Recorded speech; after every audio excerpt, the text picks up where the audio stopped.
कक्षा 12 के बच्चों के लिए आज सोशलॉजी में आज का टॉपिक सांस्कृतिक परिवर्तन हम लेकर आए हैं और कोशिश करते हैं कि बच्चे इस चीज़ को कम समय में ज़्यादा से ज़्यादा समझ लें। और ये चैप्टर को पढ़ने के लिए बहुत ज़रूरी है कि आपकी प्रीवियस नॉलेज यानी फ़र्स्ट ईयर का भी आपको ज्ञान होना आवश्यक है। इसलिए फ़र्स्ट ईयर के बच्चों के लिए भी कुछ बातें इसमें बताई जा रही हैं, वो इस चीज़ को ध्यान रखें।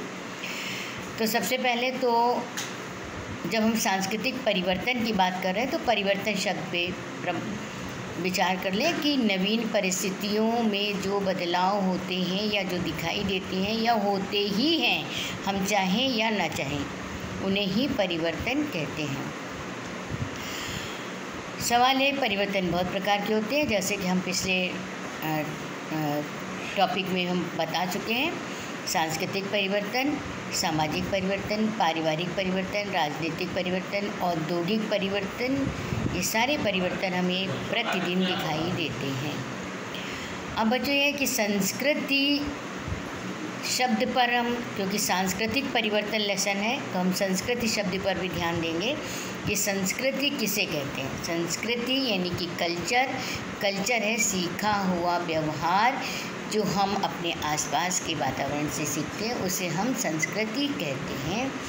और ये संस्कृत हमारी सीखा हुआ व्यवहार दोनों रूप में होता है। एक तो हम भौतिक रूप से जब किसी चीज़ को यूज़ करते हैं और दूसरा हम अपने विचारों में परिवर्तन लाते हैं, तो ये संस्कृति कहलाता है। अब आज इसी संस्कृत का प्रभाव ये हुआ कि बहुत सारे समाज सुधारकों ने हमारे भारत की बहुत सारी संस्कृति को परिवर्तित करने का प्रयास किया है। जैसे बहुत सारी कुरीतियाँ थी जो कि आज हमें नहीं दिखाई देती हैं। हम जिनके बारे में विचार करते हैं तो हमें लगता है वाकई में ये भारत के लिए एक कोड था जो कि दूर होना आवश्यक था। जैसे सती प्रथा, बाल विवाह, विधवा पुनर्विवाह होना, शिक्षा का महत्व होना, जाति प्रथा के आधार पर जातियों को बांटना या लोगों को बांटना, छुआछूत को लाना, ये सारी समस्याएं समाज को नीचे ही गिराने वाली थी। इसलिए इस पर लोगों ने बहुत सारे सांस्कृतिक या सामाजिक परिवर्तन किए हुए हैं। इन परिवर्तनों के साथ साथ आज के समय में हम बहुत सारे सामने भी परिवर्तन देखते हैं, जैसे सांस्कृतिक परिवर्तन। फैशन, आज के फैशन में टाई लगाना हो गया है, डाइनिंग टेबल पे खाना खाना होना हो गया है। हमारी उपयोग की चीज़ों में बहुत सारे परिवर्तन आ गए हैं, जिन चीज़ों को हम कभी सोचते भी नहीं थे, आज उन चीज़ों का यूज़ करते हैं। नैतिक मूल्यों में बदलाव हो गया है। धर्म में भी हम उचित और अनुचित का ध्यान रखते हुए तब हम धर्म के तत्वों को अपने अंदर धारण करते हैं। किचन का आधुनिकीकरण हो गया है। किचन में हम लगातार जो है कभी खड़े होके खाना बनाते हैं, खड़े होकर बर्तन धोते हैं। इवन कि हमारी बाई भी कहती है कि खड़े होकर ही हम बर्तन धो पाते हैं। तो इस प्रकार बहुत सारी चीज़ों को हमने केवल बाह्य रूप से नहीं, आंतरिक रूप से भी ये परिवर्तन हमारे घरों के अंदर, हमारे समाज में प्रवेश कर गए हैं। तो इन परिवर्तनों के प्रवेश करने के कारण ही कुछ नई शब्दावली जुड़ गई है। और ये शब्दावली हमारे समाज शास्त्र पढ़ने वाले बच्चों के लिए अत्यंत आवश्यक है। जैसे इसमें आता है सांस्कृतिकरण किसे कहते हैं। और सांस्कृतिकरण एक शब्द ऐसा है, लोग सोचेंगे पता नहीं कितना कठिन शब्द है, पर सांस्कृतिकरण की परिभाषा क्या है? आधुनिकता को लाना ही सांस्कृतिकरण है। या सरल शब्दों में अगर हम कहें तो विभिन्न प्रकार के नवीन परिवर्तनों को अपनाना ही सांस्कृतिकरण है।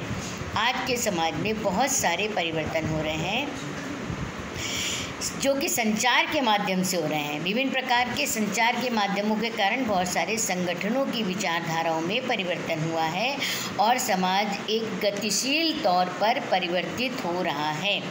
इस प्रकार बहुत सारे परिवर्तन ऐसे हो गए हैं जो हम निम्न जातियों के लोग, जो लोग नहीं समझते थे, उनकी लाइफ स्टाइल में अंतर हो गया है, उनके मूल्यों में अंतर हो गया है, उन्होंने पूजा पाठ करना शुरू कर लिया है, नृत्य करना या सीखना करते हैं। उनका पहनावा, जो घरों में जो निम्न जातियों के लोग किसी के घर में काम करते थे, अब वो अपने पहनावे में भी परिवर्तन करने लगे हैं, वो संगीत भी सीखने लगे हैं और उनको अपने घर का स्टाइल भी उसी तरह रखने का प्रयास करते हैं जहाँ वो काम करने जाते हैं। इसके अलावा कुछ नए विचारों को भी सीखते हैं, जिसके आधार पर वो शिक्षा ग्रहण करना या आजकल के आधुनिक व्यवसायीकरण में बहुत सारी चीज़ें सिखाई जाती हैं, उनको सीखना चाहते हैं। तो ये मध्यम वर्गीय लोग, निम्न जाति के लोगों ने बहुत सारी चीज़ें मध्यम वर्गीय लोगों से सीखी हैं। और जो मध्यम वर्गीय लोग थे, जो अपने को मध्यम वर्गीय कहते थे, आज उन लोगों ने अपने घर में उच्च वर्गीयों में बहुत सारी चीज़ें, जैसे डाइनिंग टेबल पे खाना खाना, चम्मच कांटे का इस्तेमाल करना, फास्ट फूड का ज़्यादा इस्तेमाल करना, किस करना, हाय हेलो का प्रयोग करना, नवीन टेक्नोलॉजी का प्रयोग करना, ये आज के समय के मध्यम वर्गीय लोगों ने उच्च वर्गीय या पश्चिमी विचारधारा को अपने जीवन में धारण किया है। तो इस प्रकार इन परिवर्तनों को हमें कुछ परिभाषाएं समाजशास्त्र में दी गई हैं। तो निम्न जातियों द्वारा ऊंची जातियों की संस्कृति को अपनाना संस्कृतिकरण कहलाता है। संस्कृतिकरण किसने किया? निम्न जातियों ने मध्यम वर्गीय लोगों से जो सीखा उस चीज़ को, या उच्च जाति के लोगों से जो सीखा उस सीखने की क्रिया को संस्कृतिकरण कहते हैं। अब इसमें दूसरा शब्द जुड़ता है पश्चिमीकरण। उच्च जातियों ने पश्चिम के लोगों से जिस प्रकार की फैशन को या जिस प्रकार की वस्तुओं का उपयोग करना, जिस प्रकार की भाषा का इस्तेमाल करना, विचारों में परिवर्तन लेकर आए, उस प्रकार की बात को हम पश्चिमीकरण कहते हैं। अब दोनों शब्दों से मिलकर एक नया शब्द या नई शब्दावली आई, वो है आधुनिकीकरण। आधुनिकीकरण का मतलब है समाज के विभिन्न वर्गों द्वारा आधुनिक तकनीक से बनाई हुई चीज़ों का इस्तेमाल करना या आधुनिक विचारों को भी अपने अंदर लाना, इस क्रिया को हम आधुनिकीकरण कहते हैं। आधुनिक विचार का मतलब कोई छोटा बड़ा नहीं है, कोई कार्य छोटा बड़ा नहीं है, हर एक कार्य सबके लिए है, धर्म सबके बराबर है, कोई भी किसी भी धर्म को अपनाए। इसी प्रकार से विभिन्न प्रकार की मशीनों का इस्तेमाल, घर में मिक्सी का इस्तेमाल करना, अब हमें सिलबट्टा नहीं दिखाई देता है घरों में, घर के अंदर जो है वॉशिंग मशीन का इस्तेमाल करना, कपड़ों के लिए कपड़े बहुत धुले जाते हैं, पहले हाथ से धुलते थे। तो इस क्रिया को हम आधुनिकीकरण कहते हैं। इस आधुनिकीकरण से एक नया शब्द और निकला, वो है धर्मनिरपेक्षता।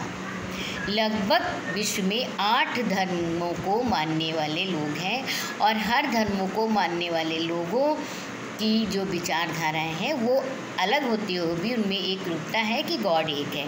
तो इसी प्रकार एक धर्मनिरपेक्ष शब्द जो देश सभी धर्मों को समान महत्व देता है, उस देश को हम धर्मनिरपेक्ष देश और इस विचारधारा को धर्मनिरपेक्षता कहते हैं।